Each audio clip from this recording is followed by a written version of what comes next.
If SNAP gets cut next month, a lot of families are gonna feel it. And I don't say that to scare you, I say that so that you can prepare. Because when times get tight, food becomes about survival, and I don't want you panicked, I want you prepared. Our grandmothers, our foremothers, they knew how to make a pot stretch. But I feel like the issue today, we've just become so accustomed to convenience and getting things on the go that we forgot how to do just that. Make things last, make them stretch. In essence, how to make a little go a long way. So in this video, I'm gonna teach you how to stretch a meal, feed your family, and stay grounded, especially when times feel really shaky. Number one, we need to shift our mindset from convenience to conservation. Before we even talk about food, let's talk about mindset, because that's where survival begins. You've got to stop thinking in terms of what's quick and start rewiring your mind to think, what's really gonna last me? When our elders cooked, I feel like everything had a purpose. Breakfast leftovers became lunch.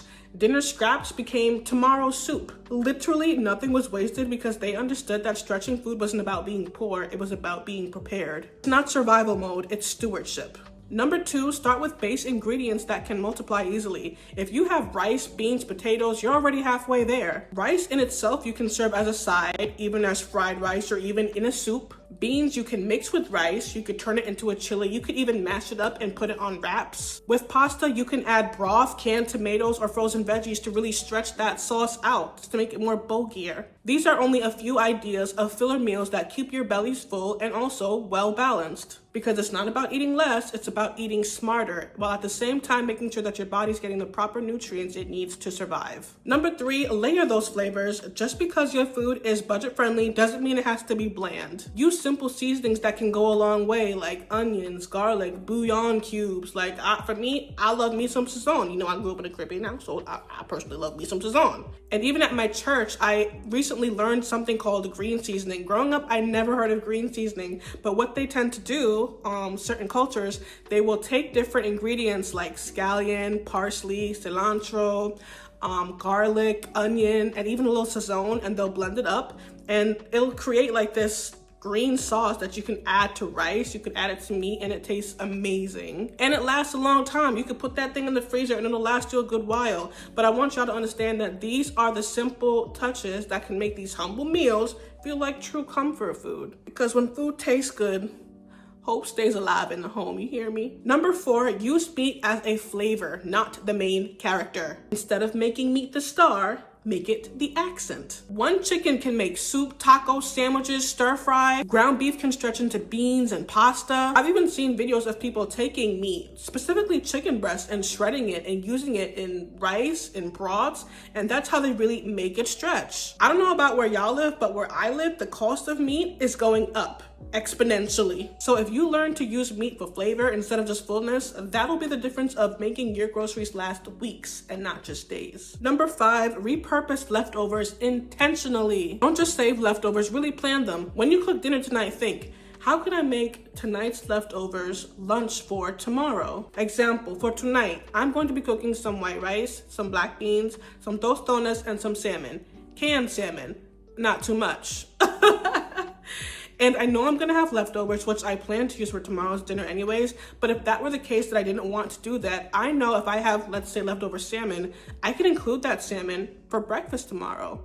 I don't know if you ever had scrambled eggs and salmon as an omelet, but that thing slaps. Or maybe if I wanted to use the leftover beans, I can take the beans and I can use that and mash them up and then include them in a wrap for tomorrow. Like, the possibilities are endless. Chicken today becomes broth tomorrow. Salmon can become salmon croquettes tomorrow. Bread can become bread crumbs or stuffing. Like, we have to start being innovative and start using our minds when we're cooking. It's not about just, okay, I have leftovers, I don't know what to do with it. No, we have to start being more intentional with what we do with our leftovers. And I low-key feel like this kind of cooking is biblical because you're building what you already have. You're multiplying what you already have, and that's what truly builds resilience and does not cause panic.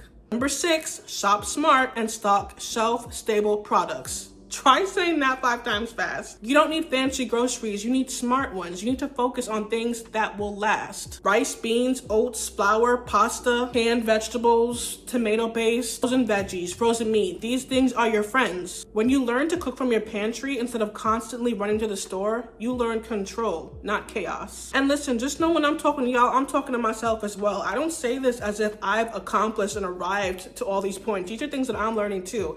I'm teaching you just like I'm teaching myself, okay? And if these food benefits stop, I want your pantry to become your protection.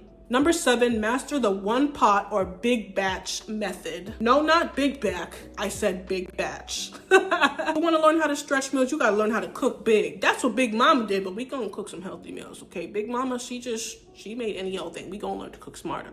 Soups, stews, and casseroles are things that can last you a long time. A big pot of stew can become lunches, dinner, and even freezer meals. People have things like gumbo.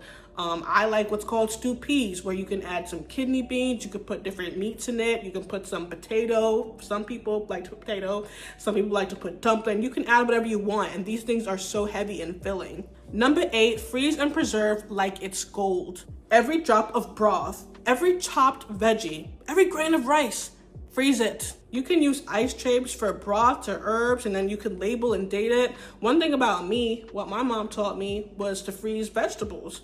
Like, I would get some thyme, I would get some scallion. Listen, I would put that thing straight in the freezer, and when I'm ready for it, I'll just let it thaw out, add some water, and it's good as new. And this was honestly on my mind because, as many of you know, I am expecting, and I will do a video on that in the future.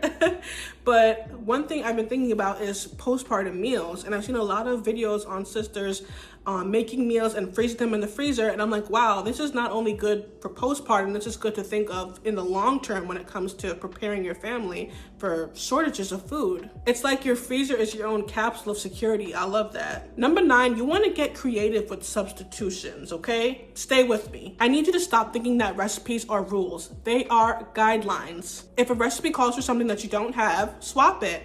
No eggs? Okay, you can use applesauce or oil. No milk? Use evaporated milk or powdered milk. If you don't have fresh veggies, use canned. If you don't have fresh rice, then use the box rice. We've got to learn to be more adaptable. Adaptability is survival. Right now, we can hear this and scrunch up our faces and go, oh, I would never do that. But honey, when you hungry, oh, yes, you will. And last but not least, number 10, take advantage of food pantries and community help. This part matters because I want you to realize that there's no shame in getting help, okay? Everybody needs help. If food pantries are open, go. Don't wait until you're desperate. I myself am a shopper of food pantries. I love going to food pantries. In today's economy, if I have the ability to save up some money and save up some items to store up for my family, oh, best believe I'm gonna take advantage of that. You can go online right now and I'm sure you'll find a food pantry that's close and available to you that is more than willing to help out you and your family. They even have soup kitchens that are willing to give out meals like lunch and dinner or breakfast as well. The first time I went to a food pantry, I was so surprised at the things that I got. I got potatoes, I got eggs, I got some I think it was fish sticks. I got some items that were perfect for me to stock up on. And I'm like, okay, I'm definitely gonna make this a routine thing. And really, I'm not ashamed in that because stretching a meal starts off with having something to stretch. And if that means humbling yourself to ask for help, honey, that's not weakness, that's wisdom. And not only that, but don't just think of yourself, think of the fact that you can help other people as well. Maybe you might have friends and family that don't have access to much food. You can stock up some items to help them as well during this time too. And that's pretty much it, you guys. I'm closing out now, but I just want you guys to remember that this video isn't about fear, it's about faith. The Proverbs 31 woman, she prepared. That's what makes her the difference between her and so many of us today. She made sure her household was ready for winter before it came. That is wisdom. She was willing to go afar to make sure they had the best items. She didn't care. She only cared about making sure her family was good. And honestly, whether SNAP gets cut or not, we should all make it a focus to stretch, save, and sustain our items. Because being prepared, it isn't just smart, that's true righteousness. I'll see you guys on my next one. Shalom.